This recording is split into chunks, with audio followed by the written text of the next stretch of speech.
What is up, everybody? DigginUpCole here. Welcome to Paper Mario: The Thousand-Year Door. I was going to name myself Ducky in all caps, but Dudkey sounds fine. Starting in Mario's house. I'm not gonna sing, I promise. So, welcome everybody to Paper Mario: The Thousand-Year Door. This game is a game I can sing praises about for the rest of my life. Hey, check it out, a letter from Peach arrived for you. So, this is my favorite game for a couple of reasons. This is going to be a detailed, full report on why I love Paper Mario: The Thousand-Year Door. And no, this is my absolute favorite game of all time. So much so that I'm starting the series all over again after a hard drive failure that removed over 10 hours of fully edited footage. Then I went over twice, so about 30 hours. I want to start it over, even though it wasn't really my choice. I love this game so much. I probably would not do that for any other game aside from Super Mario Sunshine. They are my favorite games of all time. And I'm gonna try and keep it brief, but there's a few reasons why. One, first and foremost, I want to get this out of the way as early as I can. This is a very story-heavy game. The story is great, the writing is good, it gets the plot across nicely, and it's funny. It's really, really funny. Unfortunately, I am impatient as all else, and because of that, this Let's Play is going to be cutting out massive portions of story. Massive. So if you're into this thing for the story, then this may not be the Let's Play. I don't want to call it a Let's Play. That has a negative connotation for me and pretty much everyone else. And I'm slowly talking further and further away from the microphone because that's professional. And now I am starting to talk closer and closer towards my knee. Hi, knee. How are you doing today? Oh, now it's the side of my bed. Hi, bed. I can't bend any further, but I do want to say hello to the carpet on the floor. Hi, carpet. How are you? It's very late and I'm very tired, so I will be skipping the story. Sorry if you guys like that, but that's not the kind of Let's Play this is gonna be, because I want to get to the other great parts of the game, because that one overshadows the others. The other part is the visuals. The visual style is absolutely phenomenal. As you can tell, it's made of paper. The music is phenomenal, the visuals are phenomenal, and coming from someone who very strongly dislikes turn-based RPGs, this is a turn-based RPG and it is my favorite game of all time. That is the most shocking statement you will probably hear from me at all. I would provide brief plot details, but it seems that there's a bumblebee slowly fuzzing past the screen. Fuzzing? Buzzing. There is something wrong here. There are wrongdoings and events. I'm not going to super heavily analyze this game from a story perspective. I'm also not going to summarize it. And also, I don't know why I didn't notice this before, but this game is in 60 frames per second. Dang it, I missed. So, this game's combat is interesting. If you've played the original Paper Mario, or any of the Mario and Luigi RPGs, it is a turn-based system, but the difference is you actually are involved in attacks. Attacks can become stronger if you time button presses or do certain events correctly. So with Mario's jump, you just have to press the A button as you're jumping on top of an enemy, and then you can jump on them a second time. If an enemy is coming to attack you, you can press the A button as they attack you, and they will do about 1 less damage. There's also a super guard. By pressing the B button on pretty much the exact same frame that they attack you, which is super hard to do. Practice that a lot if you don't want to take damage, or as much. I'm pretty sure it removes 2 damage at first. It's a really nice combat system. Like, with the hammer, you can actually charge it by holding the left stick back and then waiting until the light pops up.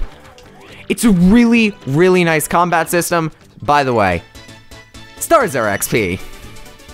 I don't know why I had to shout that. The guy that we just fought is actually, I would say he's the villain. He's a villain. There are multiple villains. Of, but not limited to, this guy. This army of guys. Bowser. A demon locked behind a 1,000-year door that will come to kill you all unless you have the 7 crystal stars that will seal it away. Oh, by the way, spoilers. It's like a majestic waterfall of jumping whatchamahoozits. Okay, so now that we've cleared out of there, another heads up. I edit things quickly. This person right here who we just saved that was also in battle with us. This is the first partner we will get in this game. Now, of course, you can't have a Mario RPG without some sort of partner that's gonna help you out in battles and or act as a meat shield. Also, I want to point out 2 things. One, those 2 guys with spears just got beaten up in the background. And also, there's a noose. As you can tell, this is a safe town. So Goombella is the first of many party members you'll unlock in this game, which is something that, occurred in the original Paper Mario for the N64, and also, it's nice to have multiple party members because it provides different ways of handling enemies, and your party members gradually get better as you continue through your adventure.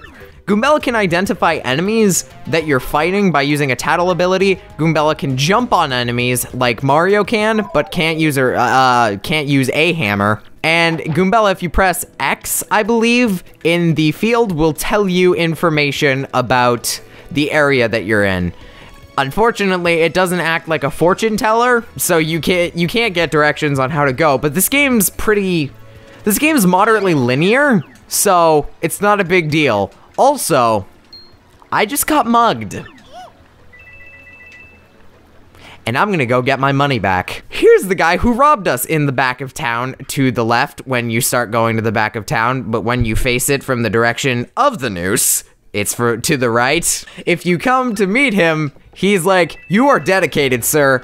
Props to you, bruh."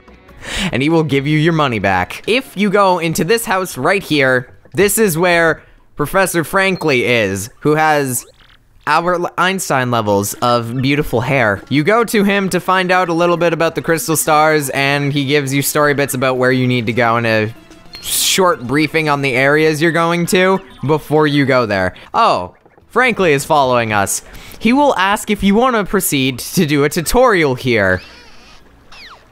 It's about, I'm pretty sure this first one is about action commands, so like the doing more damage by jumping on enemies at the right time, or super guarding, or other stuff like that.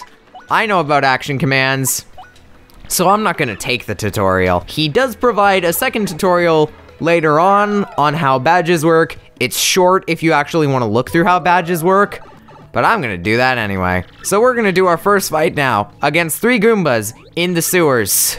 Why that last detail was necessary is beyond me. These are the 3 regular types of Goombas that you'll meet in the game. There are variations on pretty much every type of enemy. There's usually regular, flying, or spiked. Regular you can hit with either jump or hammer. Spiked you can only hit with the hammer, and flying you can only hit with jump, unless somehow you've managed to get the flying ones to the ground. This may seem like a bit too much information to take in all at once, but really, once you learn it, it's really simple, and the game does a better, slower job of explaining it than I do. I'm gonna start by switching out to using Goombella to head bonk the first Goomba, and then I am going to use Mario to attack the spiked Goomba. Now, if I hadn't done that, I wouldn't have been able to attack the spiked Goomba, and I would have taken more damage than I would have now. I was about to say which would be none, but apparently I have bad reflexes. When working with multiple enemies, because you can fight multiple enemies and will, it's good to develop at least some sort of brief strategy, I find. It's not really that much strategy because, let's be frank, you're all, if any of you watching have any experience with who I am, you know strategy is the least of my concerns. Also, enemies appear, it's not like most turn-based RPGs where you have like a grid-based system. Also, stylish moves, useless cosmetic things that if you press the A button at the right time when using any of your moves, then whoever uses the move will do a specific animation. You can see, unlike most turn-based RPGs, when you're out in the regular field where you'd be walking around, enemies won't attack you randomly under certain conditions or at all times. Enemies appear in the field, and because of this, if an enemy is out in the field, like this spiked Goomba, you can attack them, or they can attack you, or you can walk straight into them and start the battle regularly. If you attack them first, you attack them first, which means you can finish the battle in one turn sometimes, but it gives you an advantage and it is heavily recommended that you do so anytime you can. It makes the game a lot easier. Here's a mushroom, gives you 5 HP. That is an item I will never use. Fire flower, that is an item that I will use when I get lazy, which won't be long. Ooh, there's a thing that you will find out. I'm gonna attack these guys. Typically playing this game on my own, I'd probably get a little bit impatient and not fight every enemy, but for the sake of this let's play, playthrough, walkthrough, etc., let's do things. Let's watch someone play a game rather than playing it ourselves, because this game is hard to find and expensive. Oh good, now I get an example of the enemy striking first. There is a way to see the health of certain enemies, because we can't see them now. There's actually 2 ways of doing this. One, by using Goombella's tattle ability, which registers a brief bit of information about the enemy, and I'm not going to be using tattle on any enemies. For bosses, because I think bosses are pretty special enemies, I'm actually going to show things on screen. You may have seen this one for the, I believe, Lord Crump fight. I'm going to put up a little, not title card, maybe, I don't know terminology. I'll be putting up a little thing at the bottom of the screen showing a brief bit of information about the bosses, and only the bosses. I don't think the enemies are quite worth it, and by the end of the series, I will show a completed tattle log that won't be mine, it will be footage I stole from YouTube. This right here is a black chest, which can talk. It's asking for a key. I've got the key, I don't know why I turned around. Now, if we open it, it turns out there's something inside it that's gonna curse me. Oh dear, this cannot be good in any way. Now, if I could actually do a convincing delivery, maybe that would be nice. The curses are all useful. This one turns Mario into a plane on certain platforms by pressing the Y button. So these curses all have practical uses within the game, and you'll unlock more as time goes on. There's a total of 4. I don't want to spoil what the rest of them are yet. Over here is the 1,000-year door that does not look 1,000 years old. And now Mario is covered in paper. It's a style. So the first crystal star we're gonna be getting is in a palace. No, a castle. I would say one and the same, but there are differences. As you unlock more crystal stars, Professor Frankly will become more and more excited every time.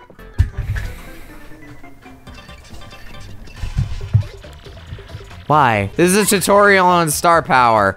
Because we put the first crystal star in the thing, we have star power to use. Now, every time you beat a chapter, you get a new crystal star, and with that, you get a new star power ability.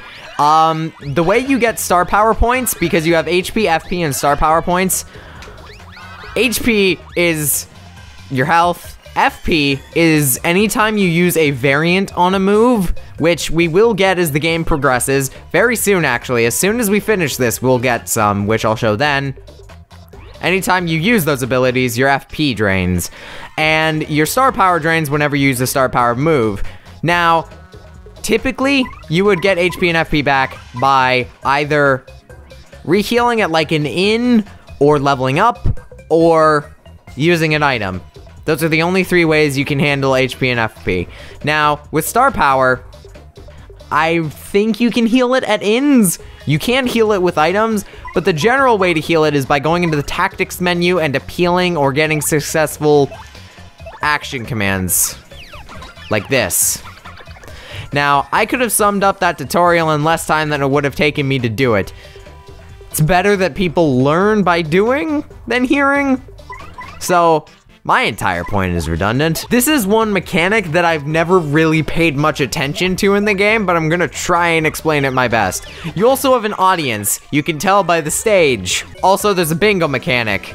If you actually, on the rare chance, get bingo, this is a forced bingo.